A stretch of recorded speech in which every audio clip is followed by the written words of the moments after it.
Edward, a young introverted man who had traded rural life for the bustle of the city years ago, found himself facing an unexpected change. A letter, bearing an old-fashioned and formal crest, announced that he was now the sole heir to a country house belonging to a great-uncle Gustav, about whom he knew very little. The man, known for his reclusive life and mysterious death, had never been a significant presence in his life.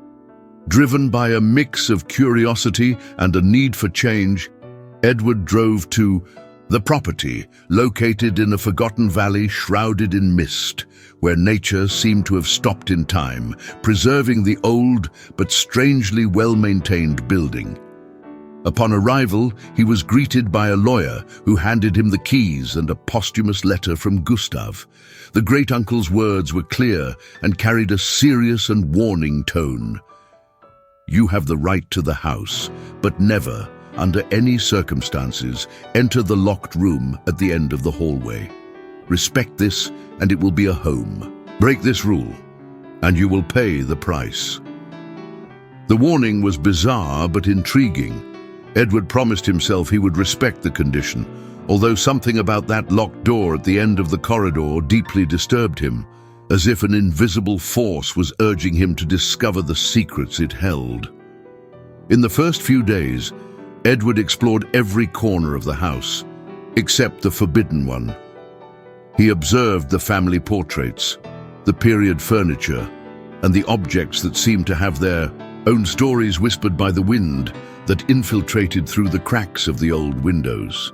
The house, despite its serene appearance, seemed to breathe, full of life and memories that did not belong to him. At night, the silence was consumed by the sound of crickets and occasionally the rustling of leaves, yet it was impossible to ignore the feeling of being watched, an almost palpable presence that seemed to emanate from the dark corridor leading to the locked room. Edward's curiosity grew with each restless night spent in the house. One night, as the full moon cast dancing shadows through the worn curtains, he found himself standing in front of the forbidden door. The air was charged, heavy with a scent of mildew and something sweeter, almost like wilting flowers. The silence of the house was broken by a soft, almost imperceptible sound, as if someone were whispering from the other side of the door. Edward placed his hand on the cold doorknob, hesitant. Reason screamed at him to back away, but the temptation to discover what was hidden was too strong.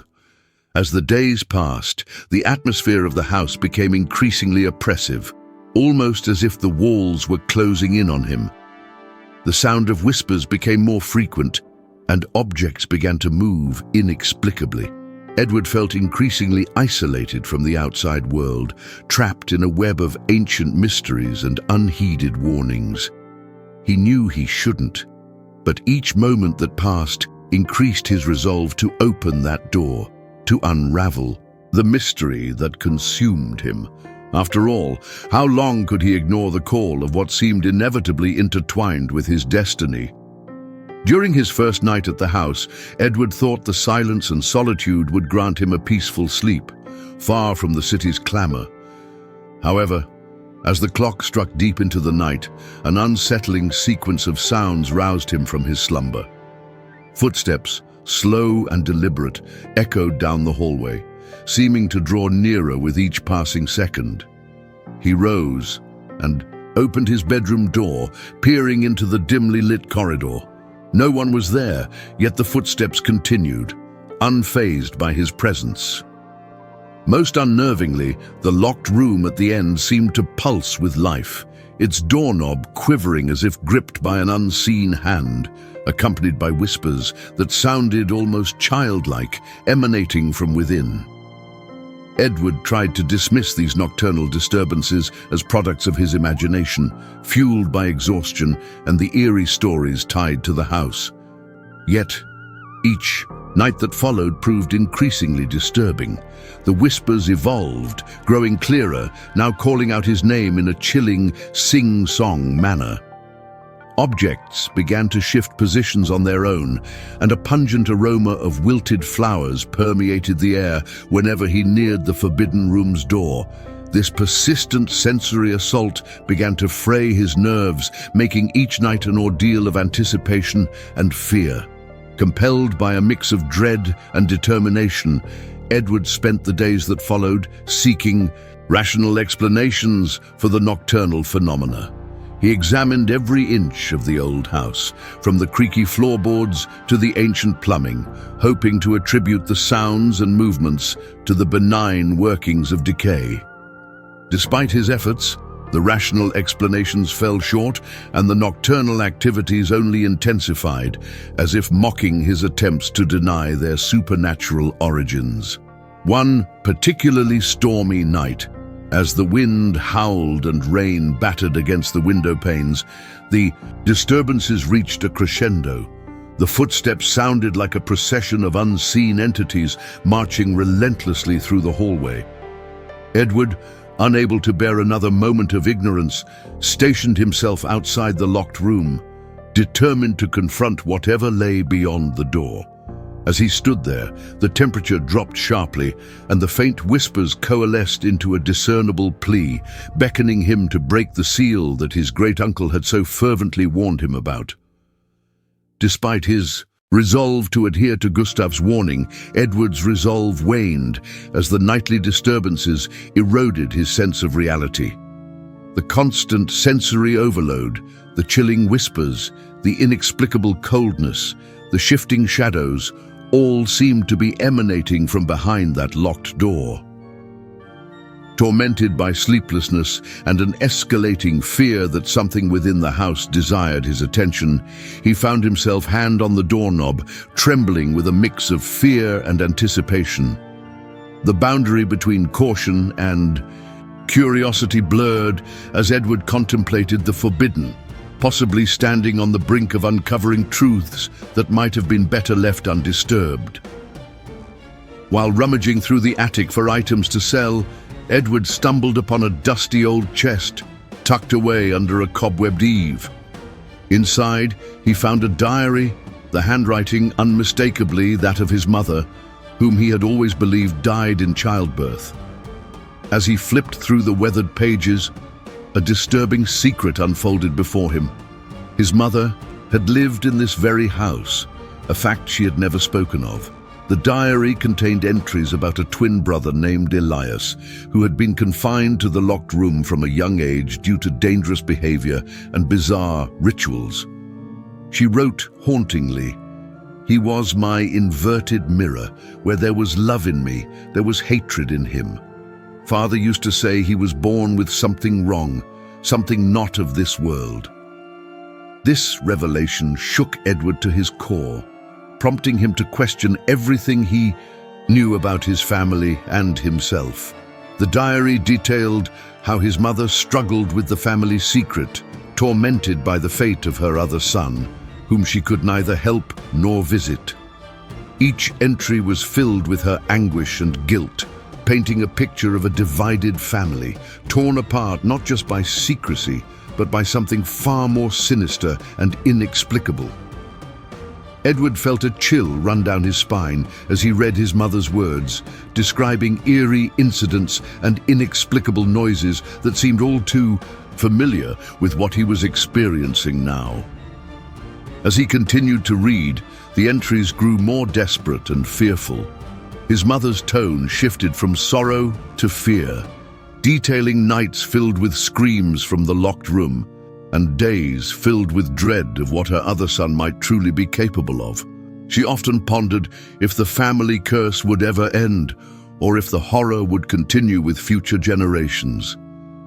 Edward felt a growing connection with his mother's despair, as he too had begun to hear and see things that defied explanation since arriving at the house.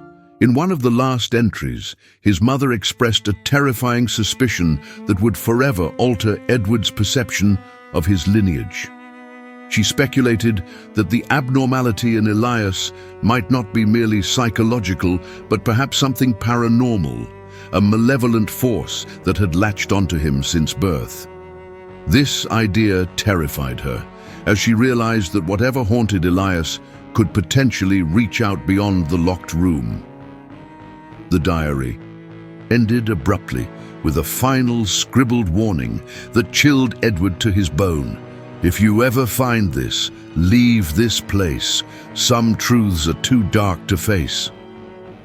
Haunted by his mother's warnings and the shocking discoveries about his past, Edward was now caught in a dilemma of terrifying magnitude. With each page turned, the reality of his own existence, the possibility that he was not an only child, and that his twin was something beyond natural, loomed over him like a dark cloud. The secrets of the house and his family's history were now his to bear, and the decision of what to do next weighed heavily on him. The house seemed to grow darker around him, as if reflecting the dark revelations of the diary, making every creak and whisper more menacing than ever before. During a tempestuous night, with the wind howling around the eaves of the old house, a sudden power outage plunged everything into darkness. As the storm raged outside, Edward, alone in his room, felt a palpable sense of foreboding. With only the beam of his flashlight to guide him, he ventured into the hallway, where the atmosphere was charged with a strange, electric tension. As he moved toward the end of the corridor, his light fell upon the forbidden door, which, to his disbelief, stood slightly ajar, creaking softly in the draft of the storm. Summoning every ounce of courage, Edward pushed the door open. The room beyond was shrouded in shadows, save for the eerie glow of lightning flashes that illuminated. An ancient mirror with a richly ornamented frame standing ominously against the far wall. As he stepped closer, the air grew inexplicably colder. Edward raised his flashlight, and the light caught his reflection, or what should have been his reflection. Instead of mirroring his actions, the figure in the glass smiled back at him with a chilling familiarity, locking eyes with him as a voice, deep and haunting, echoed, "Finally, you've returned, brother." The reflection raised its hand in a slow, deliberate motion, but Edward's own hand remained by his side, frozen in shock. The room seemed to pulse with a life of its own, the walls vibrating subtly as if resonating with the energy of the storm outside. Overwhelmed by fear and confusion, Edward took a step back, intending to flee. But as he turned, he heard a sharp click. The door had swung shut silently, sealing him inside with the entity in the mirror. Panic set in as Edward frantically tugged at the door, but it would not budge. Turning back to the mirror, he saw that his reflection, or what claimed to be his brother, began to distort, the smile twisting into an expression of malevolent glee. "You cannot leave," the voice whispered, as the figure in the mirror seemed to press closer to the glass, its features becoming more defined, more unnerving. The mirror itself began to pulse more intensely, as if it were a heartbeat quickening with excitement. Trapped and desperate, Edward faced the mirror, his breath fogging in the cold air of the room. The figure in the glass spoke again, its voice a mix of menace and glee. "You shouldn't have come back, but now that you have, you can't leave.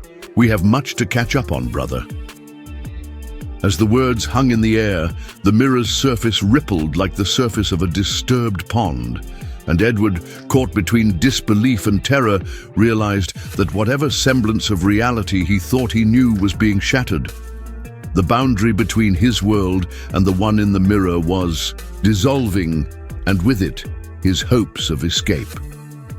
As Edward remained trapped within the room, the mirror began to show not just reflections, but visions, fragmented and disconcerting glimpses of a childhood he did not recognize.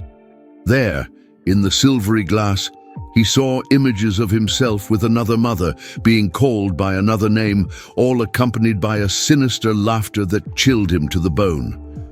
These reflections were not mere echoes of the past.